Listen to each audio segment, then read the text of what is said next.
Vivemos em um tempo em que as perguntas sobre o divino parecem mais antigas que o próprio homem. Sempre existiu, em algum canto da mente humana, o desejo de compreender o invisível e o medo de ser esquecido pelo infinito. Por isso, antes de qualquer certeza, convido à reflexão. Este texto não é uma tentativa de convencer, mas um convite a pensar sobre tempos, realidades e seres deste mundo e do outro, sobre o que existe, o que existiu, e o que talvez ainda venha a existir. A fé, o ceticismo e a dúvida formam os três pilares de uma mesma inquietação: a de entender quem somos diante do mistério. No Brasil, o ateísmo ainda é uma chama rara. Mesmo entre os que se dizem sem religião, poucos assumem o completo abandono do sagrado. Ainda assim, o número cresce, e com ele vem uma mudança cultural silenciosa. O país das cruzes e dos sinos começa a abrigar uma geração que, ao olhar para o céu, não espera mais encontrar alguém olhando de volta. E essa transformação, embora incômoda para uns, é uma das mais profundas expressões do espírito humano. A coragem de questionar aquilo que sempre pareceu inquestionável. Para compreender o pensamento de quem não crê, é preciso primeiro despir-se das próprias crenças. Imagine, por um instante, um universo sem Deus. Nele, tudo existe por si mesmo, sem propósito, sem guia, sem um autor que assine a criação.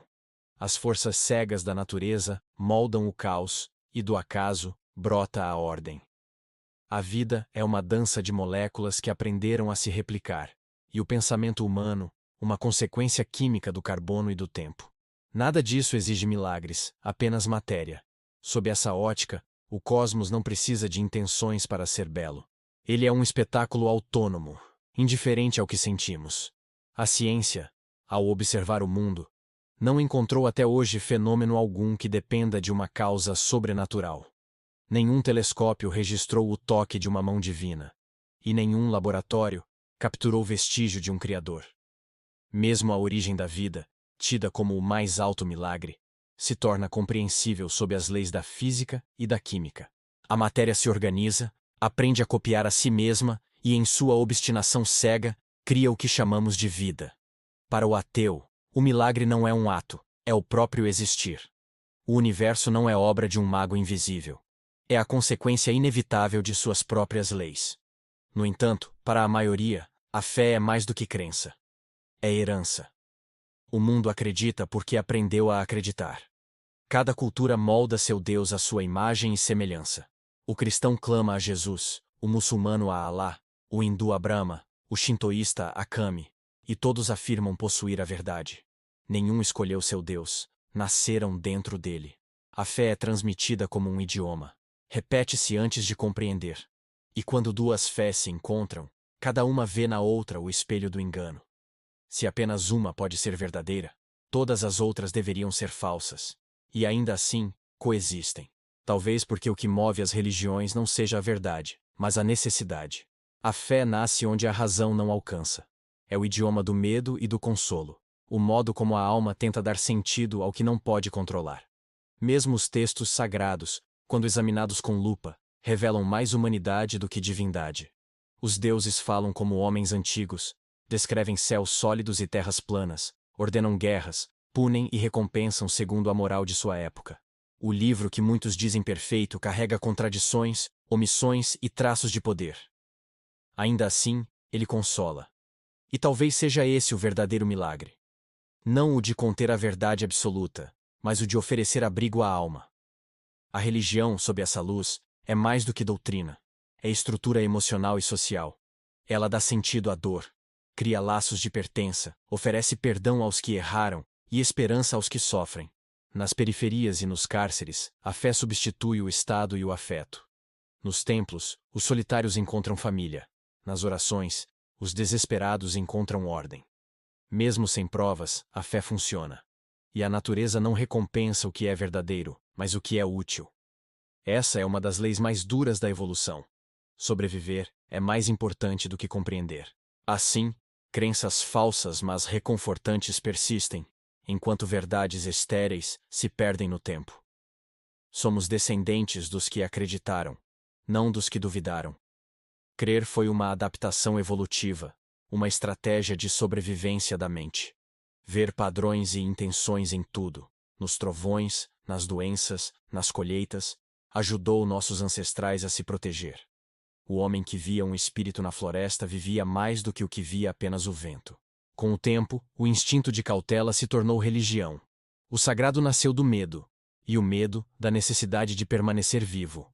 É por isso que, mesmo hoje, em meio a satélites e partículas quânticas, a crença continua pulsando. A fé é o software mais antigo da alma humana. Mas a mesma chama que aquece também queima. Em nome de Deus, cometem-se as piores atrocidades. O amor que salva é o mesmo que exclui.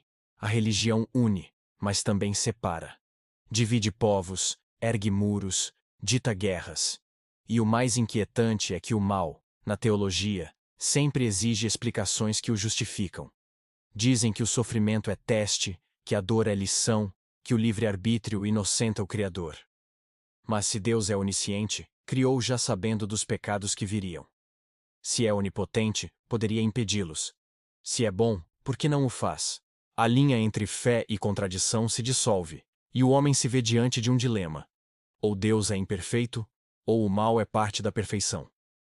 Nesse ponto, o ateu encontra uma paz paradoxal. Se não há Criador, o sofrimento é natural, e o natural é suportável. A dor não é castigo, é consequência. O universo não é justo nem injusto, apenas existe. E o ser humano, ciente disso, aprende a encontrar sentido sem precisar de céu. A bondade, então, deixa de ser obediência e se torna escolha. A ética nasce da empatia, não do medo do inferno. O ateu não nega o sagrado, ele apenas o reconhece dentro da própria consciência. Talvez seja essa a ironia final. Ao negar Deus, o ateu o redescobre de outra forma. Vê o divino na ordem natural, no brilho de uma estrela, na matemática que sustenta a vida, na capacidade humana de amar sem recompensa. A fé e a descrença não são inimigas. São duas faces do mesmo impulso ancestral de buscar sentido. A religião nasceu da necessidade de entender o mistério, o ateísmo, da coragem de aceitá-lo. Entre ambos, há mais semelhanças do que se imagina. Crer ou não crer são apenas respostas diferentes à mesma pergunta. Por que estamos aqui? Talvez o verdadeiro sagrado não esteja no além, mas dentro do próprio ato de questionar. Porque enquanto houver quem pergunte, o espírito humano continuará vivo. E talvez, no fundo, tanto o crente quanto o ateu estejam certos, pois ambos, à sua maneira, continuam buscando o mesmo Deus invisível, o da compreensão.